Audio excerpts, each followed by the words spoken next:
The film industry has taught us this.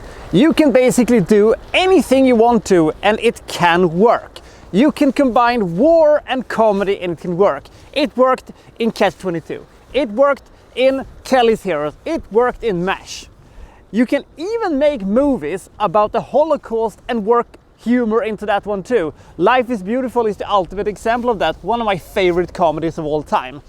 That being said, I think it was an ill decision to have this movie have as much comedy as it did. The movie I'm talking about is of course Stalag 17, which is the movie which we are going to talk about today.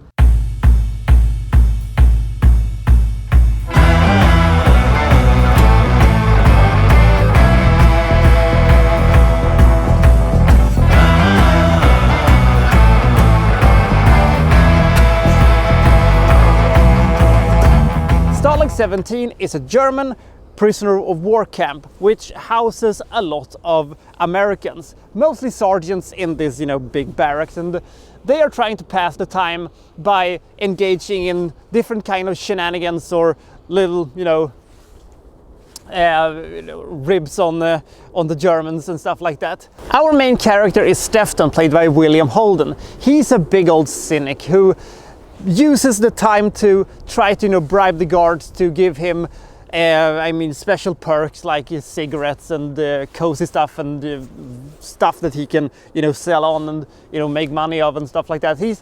He tried to sit out the war because he has pretty figured out that this is not going to go on for that many more months before it's all over.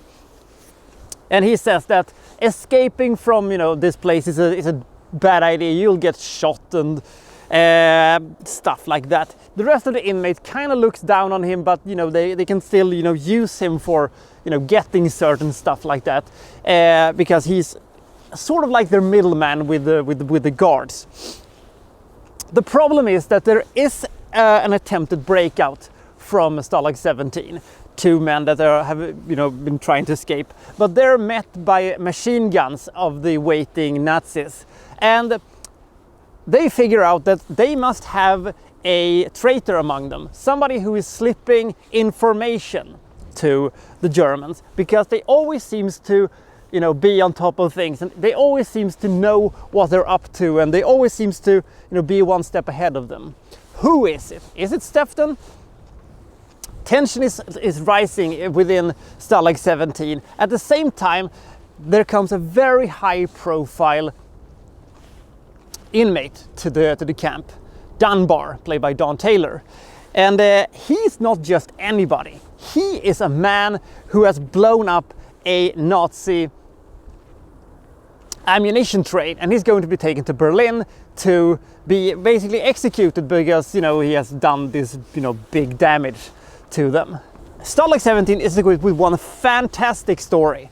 The idea of a whodunit plot. We have escape attempts, and we have basically a whodunit story, but not with a murderer, but with a traitor. It kind of is like almost a The Thing plot scenario.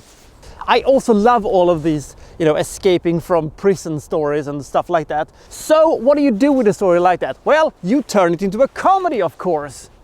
That seems like the next logical step. So I understand why they would want to use the opportunity to make this into a drama comedy, because when you have a dull situation and you're in prison and you need to entertain yourself and you need to try to get stuff going. I understand that, and that's logical. The problem is I don't think the comedy works. Most of the jokes in this movie land completely flat to me. I didn't laugh particularly at anything, except the sequence when they all dress up like Hitler and he's screaming, German gibberish. I said, okay, you got me. That was generally very, very funny. But apart from that, almost all the comedy lands wrong. I think it is because this is the 1950s, and the style of comedy has changed a lot since that, and this doesn't work for me because what I see is an ice cold, mega tense thriller. It could have been fantastic. This is one of these rare cases where I say this is a movie that should be remade. I mean, you take Aaron Sorkin's, write the script, you have Ben Affleck or some guy like that directing this thing, and it's a license to print money. It could be fucking amazing.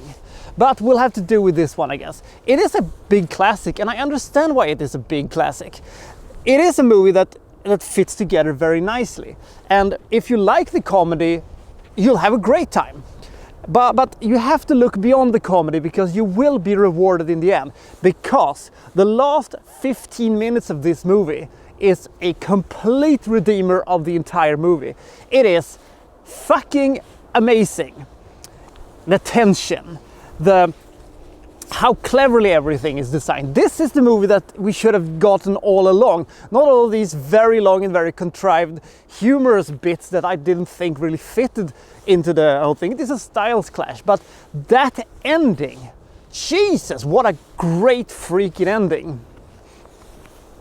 If you've never seen Stalag 17, I would recommend it. It isn't as good as, let's say, The Great Escape, but it is hell of a lot better than the movie that it kind of reminds me of Heart's War. Basically, Bruce Willis saying, I don't care what you do, just put me on the poster and give me some money and I'll do your fucking stupid movie.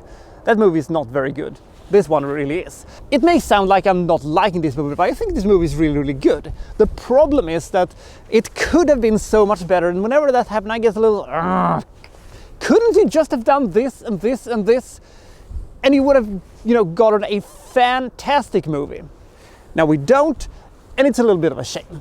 However, you feel like you're there. The acting is very good, and it is in the end where you really see how everything comes together in a great way. You really feel the coldness of the place. You feel like you're there. It's very authentic in that way. Carl Malden is not one of my favorite actors of all time, but he's good, and almost the entire cast is kind of fun. Even though Animal and his friend, I can never remember what it was called, I got really annoyed by them at different points. This is a tale of two movies. We have the prisoners of war who's looking for the traitor. Great. We have them putting on different kinds of weird comedic antics, which is not. And they can never quite meet, but I'm still giving this movie 73 points. I think for its cultural significance and for it being just such a unique movie and it's having that amazing ending, it still needs to be seen. It's still a great movie, and it is still a fascinating movie, and the last 15 minutes is some of the best I've ever seen. So, I'll see you next time from, well, so-and-so reviewing, well, such and such. Thank you for watching. Thank you very much.